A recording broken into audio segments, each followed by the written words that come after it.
Happy Friday and welcome to Overnight Defense. I'm Ellen Mitchell, and here's your nightly guide to the latest developments at the Pentagon, on Capitol Hill and beyond. Click here to subscribe to the newsletter. The top line: the Navy has recommended reinstating Captain Brett Crozier as commander of the USS Theodore Roosevelt, in a move that would be unprecedented. The recommendation was first reported by the New York Times and shortly after was reported by several other outlets as well.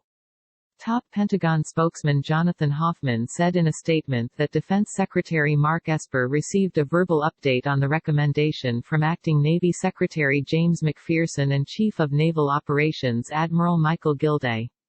The two made the recommendation when briefing Esper about the results of the investigation into the coronavirus outbreak aboard the aircraft carrier, according to the Times.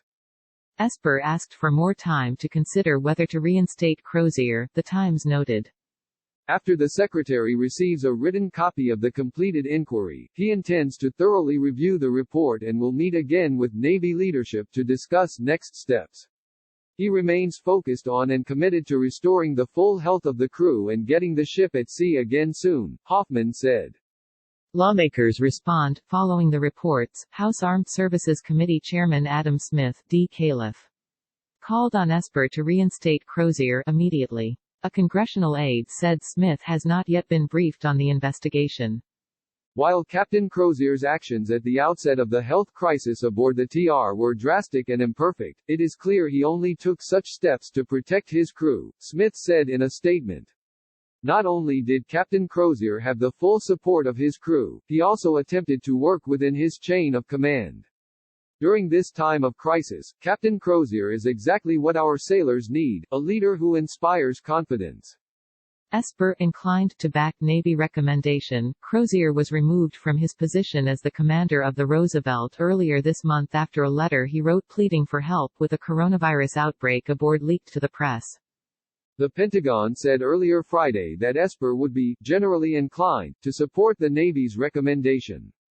He's going into this with an open mind, and he is generally inclined to support Navy leadership in their decisions, the chief Pentagon spokesman told reporters at a briefing before Esper was given the recommendation. But he will go into it with an open mind, and once he's briefed, we will see where that takes us, Hoffman added. The background: the Navy opened an investigation into the situation on the Roosevelt after its coronavirus outbreak turned into a political firestorm.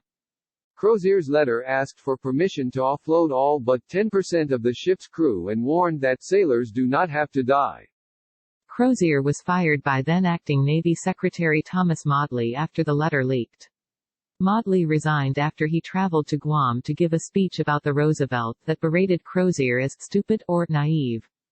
When he fired Crozier, Modly publicly justified the move by saying the letter was sent to 20 or 30 people, something Modly called just not acceptable. But a copy of the letter obtained by the Washington Post last week showed Crozier sent it to the 3 admirals and copied it to 7 captains. Top officials, including Esper, had not ruled out reinstating Crozier when the Navy's investigation was complete. Elsewhere in the Navy, an outbreak aboard the USS Kidd. 18 sailors aboard a U.S. Navy destroyer deployed near Central America have tested positive for the coronavirus, the military confirmed Friday. The Navy became aware of the outbreak aboard the USS Kidd after a sailor needed to be medically evacuated to a treatment facility in San Antonio, Texas, on Thursday, where he tested positive for COVID-19, the Navy said in a statement. Within 24 hours after the positive test, the Navy deployed an 8-person medical evaluation team to the ship to further test sailors aboard and to conduct contact tracing, working to isolate individuals believed to have been exposed to the virus. As of this morning, 17 additional sailors have tested positive, the statement said. More cases expected. The Navy said it expects additional cases on board, and that the ship will return to port to be cleaned. The first patient transported is already improving and will self-isolate. We are taking every precaution to ensure we identify, isolate, and prevent any further spread on board the ship, Rear Admiral Don Gabrielson, commander of the U.S. 4th Fleet, said in the release. Our medical team continues coordinating with the ship and our focus is the safety and well-being of every sailor. Top Pentagon spokesman Jonathan Hoffman on Friday also confirmed the outbreak and said when the ship returns to port, a portion of the crew will be removed, adding that there is a high level of attention to the issue from the Navy. A second outbreak, the KID, which had been deployed to the Caribbean and the Eastern Pacific region, marks the second significant outbreak aboard a deployed naval vessel.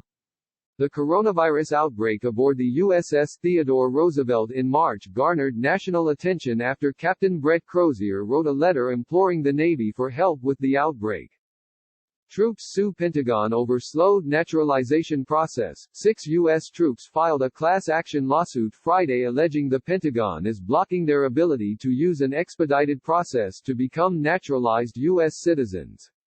The lawsuit, filed by the American Civil Liberties Union (ACLU) on behalf of the troops, alleges a 2017 Pentagon policy has unlawfully obstructed the ability of thousands of service members to obtain U.S. citizenship, placing them in a state of personal and professional limbo. The current rule, non-citizens who serve in the military are eligible for expedited citizenship under the 1952 Immigration and Nationality Act. In order to qualify for the expedited process, troops must get a certification from the Pentagon that they have served honorably. The process, troops used to be able to get that certification a day after starting service. But in 2017, the Pentagon changed the process, including requiring additional background screenings, limiting who can approve the certifications to the service secretaries or high-ranked officers and requiring active duty troops to have served for at least 180 days and members of the selected reserve for at least a year. The Pentagon has cited national security concerns for the additional steps, saying when the policy was announced that while it recognizes the value of expedited U.S. citizenship achieved through military service, it is in the national interest to ensure all current and prospective service members complete security and suitability screening prior to naturalization.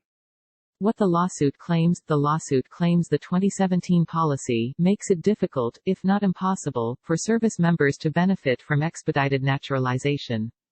The Dodd's subversion of the statutory scheme is so significant that it is now harder for many service members to naturalize through the expedited process than through the ordinary civilian process, says the lawsuit, filed in U.S. District Court for the District of Columbia. The lawsuit says that United States Citizenship and Immigration Services statistics showed a 72% drop in military naturalization applications in 2018 compared to before the new policy. Previous lawsuits, 2 lawsuits have previously been filed against the policy. But those challenges were specifically on behalf of members of the selected reserve who enlisted through the Military Accessions Vital to the National Interest (MAVNI) program, while the ACLU describes the new suit as the first to represent all non-citizen service members. In case you missed it. The Hill, top Democrats call on Pentagon to review border wall contract. The Hill, Trump signs $484 billion coronavirus relief package.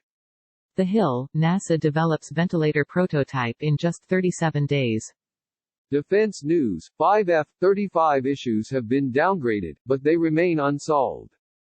Stars and Stripes, Army announces summer troop moves to Europe, Iraq and Afghanistan.